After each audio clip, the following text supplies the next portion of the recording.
Selamat pagi, yang kami hormati Bapak Tri Nugroho Adi MSI, selaku dosen pengampu mata kuliah teori komunikasi. Di kesempatan kali ini, izinkan kami menjelaskan mengenai kasus perundungan dan pelecehan seksual terhadap korban laki-laki di lingkungan Komisi Penyiaran Indonesia atau KPI, serta keterkaitannya dengan teori. Tapi sebelumnya, izinkan kami memperkenalkan diri kami terlebih dahulu. Yang pertama ada Dwi Asuji dengan NIM 42, Sri Agustiani dengan NIM 44, Fajar Yanto dengan NIM 46, Chelsea dengan NIM 61, Indah Setiawati dengan NIM 64, dan yang terakhir ada Zara Zaitina dengan NIM 72. Selanjutnya, studi kasus yang akan dijelaskan oleh rekan saya, Fajar Yanto.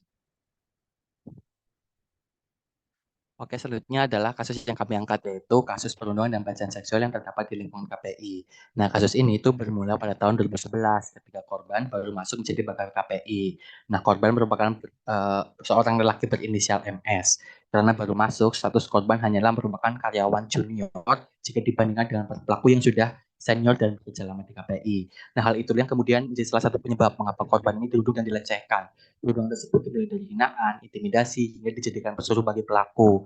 Kita juga bisa lihat dari timeline yang sudah dijabarkan di PPT bahwa dari 2011 hingga 2014 korban mengalami berbagai intimidasi dan hinaan. Kemudian intinya korban itu mengalami pelecehan pada tahun 2015.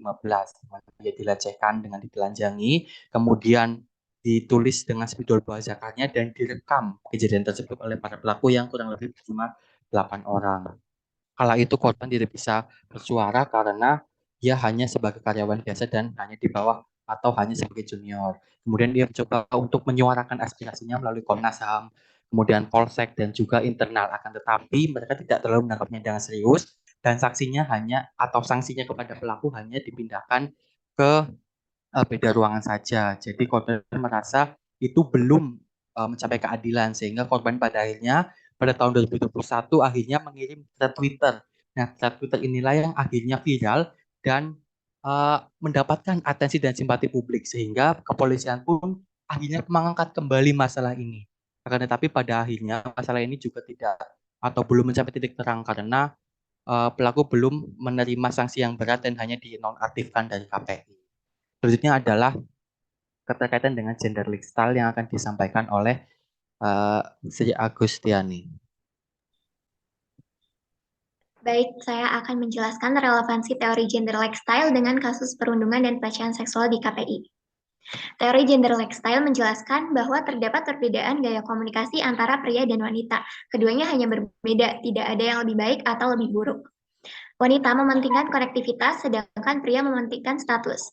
Wanita cenderung menyukai report talk, sedangkan pria cenderung menyukai report talk. Nah, dalam kasus perundungan dan pelecehan seksual pegawai KPI, korban dan pelaku sama-sama laki-laki. Pelaku merupakan senior korban. Jika dikaitkan dengan teori ini, perundungan dan pelecehan seksual merupakan bagian dari cara pelaku menegosiasikan status mereka. Dengan merundung dan melecehkan, pelaku merasa kekuatan mereka terbukti. Nah, jika menurut teori gender lifestyle setiap jenis kelamin memiliki gaya komunikasi yang khas, mengapa bisa terjadi perundungan dan pelecehan seksual antara orang-orang dengan jenis kelamin yang sama? Sebetulnya, penyebab utama perundungan dan pelecehan seksual bukanlah jenis kelamin, melainkan berkaitan dengan tingkat harga diri dan empati. Pelaku kemungkinan memiliki harga diri yang negatif, sehingga merundung dan melecehkan orang lain untuk membuktikan status mereka, serta memiliki kemampuan empati yang rendah, sehingga tidak mampu memahami perasaan korban. Sekian dari saya. Baik, saya akan menjelaskan mengenai keterkaitan antara kasus dengan standpoint teori. Teori standpoint merupakan teori yang bertujuan untuk memberikan perhatian kepada kaum perempuan dalam melawan sistem patriarki. Namun, pada kasus ini ditekankan bahwa individu yang ada pada posisi marginal adalah laki-laki.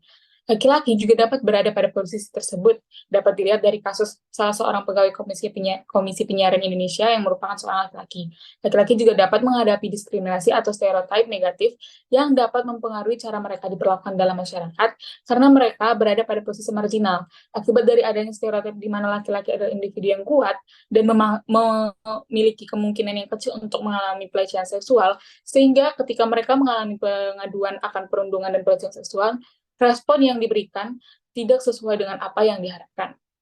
Kemudian selanjutnya dilanjutkan oleh rekan saya, Fajar Yanto. Baik, terima kasih. Selanjutnya ada relevansi muted group teori dengan kasus perundungan dan pelecehan seksual di KPI. Nah, awalnya teori ini itu bertujuan untuk menganalisis mengapa perempuan ini menjadi kaum terbungkam dan tidak bisa mengaspirasikan suaranya di ranah publik. Akan tetapi pada perkembangannya teori ini juga relate dengan para kaum subordinate dan marginal lainnya yang juga merasakan terbungkam dan tidak bisa mengaspirasikan suaranya di ranah publik. Nah, dalam kasus pelecehan seksual ini korban merupakan laki-laki sehingga ia itu memiliki atau distigma oleh masyarakat itu sebagai kaum yang bisa melawan ketika ia dilecehkan dan juga dirundung gitu. Jadi ia merupakan sosok yang kuat dan bisa melawan gitu. Akan tetapi pada kenyataannya korban hanya sebagai status sebagai junior sehingga ia tidak bisa atau tidak memiliki kuasa dan kekuatan yang setara dengan para pelaku. Selain itu, ketika ia melaporkan kepada internal KPI juga ia justru malah disuruh bungkam oleh sekretaris komisioner KPI sendiri. Sehingga dapat disimpulkan bahwa siapa saja itu dapat jadi korban pelecehan seksual dan perlindungan tak terkecuali adalah laki-laki.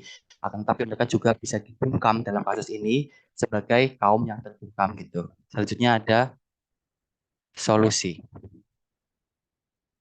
Baik, selanjutnya adalah teori the rhetoric. Dalam kaitannya dengan kasus perundungan dan pelecehan di lingkungan KPI, kita dapat menggunakan dua jenis sarana persuasi pada teori ini, yaitu menggunakan bukti artistik dan bukti inartistik.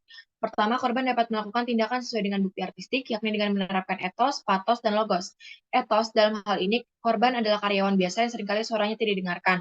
Oleh karena itu, ia harus meminta bantuan kepada pihak-pihak yang dianggap kredibel untuk mendapatkan atensi publik secara luas. Salah satunya adalah memanfaatkan media sosial untuk menjangkau pihak-pihak tersebut. Kedua adalah patos. Solusi yang ditawarkan melalui patos yaitu menggunakan gaya cara dan linguistik yang mampu menarik atensi serta simpati audiens. Dalam kasus ini, cara yang dapat dilakukan korban adalah dengan menyampaikan berbagai perlakuan tidak menyenangkan dari para pelaku secara detail.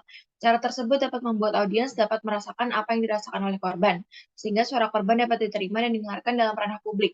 Yang ketiga adalah logos. Pada kasus ini, korban bisa menerapkan konsep logos dengan cara menyampaikan cerita yang logis sesuai fakta, sehingga dapat diterima dan dipercaya oleh publik. Yang kedua, korban dapat melampirkan bukti artistik atau bukti yang mendukung tindakan kita dengan bukti artistik, yakni dengan menghadirkan saksi mata, melampirkan hasil visum dan hasil diagnosa dokter terhadap penyakit psikis atau mental yang diderita oleh korban. Bukti tersebut diharapkan dapat mendukung kasus yang disuarakan oleh korban.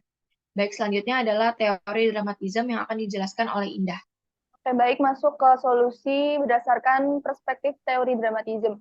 Jadi teori ini, inti dari teori ini yaitu manusia dapat memahami dunia mereka sendiri melalui proses dramatisasi dirinya sendiri. Merujuk pada kasus tadi, bisa disimpulkan bahwa si korban dapat memahami apa yang terjadi di lingkungannya karena proses dramatisasi. Dalam teori dramatisasi ini terdapat beberapa komponen penting, dan salah satunya adalah pentat. Untuk solusi yang kami tawarkan, kami mengambil 3 unsur dari pentat, yaitu aktor, act, dan purpose.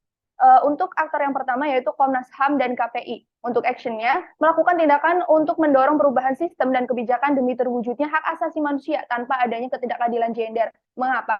Karena jika dilihat dari kasus tadi, karena laki-laki yang menjadi korban pelecehan seksual, Komnas HAM ini kurang memberikan respon yang tegas dan terkesan mengabaikan aduan dari si korban. Kemudian untuk KPI sendiri bisa melakukan kolaborasi dengan Komnas HAM dan lembaga penegak hukum lainnya untuk lebih peka terhadap tindakan pelecehan seksual yang ada di dalam perusahaan demi terciptanya lingkungan kerja yang aman dan nyaman. Kemudian purpose-nya adalah menghapuskan adanya ketidakadilan gender karena setiap orang memiliki hak untuk hidup dengan aman dan bebas terlepas dari jenis kelamin mereka. Adanya hak asasi manusia ini seharusnya dapat menghapuskan ketidakadilan gender tersebut agar semua orang mendapatkan perlindungan. Untuk aktor yang kedua adalah si korban sendiri. Untuk actionnya bisa melaporkan kepada pihak yang berwenang dengan melampirkan medical check-up maupun hasil visum sebagai bukti bahwa mereka mendapatkan tindakan yang kurang baik, dan hasil visum tersebut dapat dijadikan bukti secara fisik dengan harapan kasusnya akan segera ditangani dengan cepat. Kemudian untuk purpose-nya adalah untuk meminimalisir dan menghindari kejadian serupa terulang kembali. Sekian dari saya, kemudian masuk ke solusi yang ketiga akan dijelaskan oleh Uci. Baik, selanjutnya saya akan menjelaskan solusi yang dapat kami tawarkan berdasarkan perspektif teori naratif paradigma. Seperti yang sudah kita pelajari, teori ini kan menjelaskan bahwa kita manusia berada di lingkaran narasi yang kita ciptakan sendiri, yang mana nanti lingkaran narasi ini dapat menentukan kehidupan kita. Dengan demikian, mengingat perundungan dan juga kasus pelecehan seksual pada kasus ini berkaitan dengan harga diri dan kemampuan pribadi dalam berempati, kita dapat berupaya menciptakan narasi bahwa setiap manusia memiliki harga diri dan mampu berempati agar perundungan dan juga pelecehan seksual tidak terus terjadi. Lalu manusia tidak perlu melakukan perundungan untuk mencari pembuktian atau pengakuan akan harga dirinya. Korban perundungan juga harus percaya bahwa ia memiliki harga diri. Tindakan merendahkan dari pelaku perundungan tidak membuat harga diri korban menjadi berkurang. Lalu berkaitan dengan empati, empati ini akan mencegah seseorang untuk menjadi pelaku perundungan dan empati juga akan menggerakkan hati seseorang yang menyaksikan perundungan untuk menghentikan perundungan tersebut.